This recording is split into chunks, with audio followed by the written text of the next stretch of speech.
Your Power BI gateway shows online, but the refresh still fails. That green status only confirms the gateway service is available. It does not prove the complete refresh path is healthy. First, test whether the gateway node can actually reach the data source. Check DNS, firewall rules, ports, and network latency. Second, verify the stored credentials and confirm that the semantic model is bound to the correct gateway connection. Third, compare the refresh history error with the gateway logs from the same timestamp. For example, an authentication failure may look like a gateway issue in the Power BI service, while the gateway log clearly points to expired data source credentials. Avoid restarting the service before collecting evidence.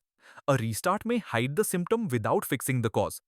Use this sequence to identify whether the problem is the data source, credentials, network, gateway node, or capacity.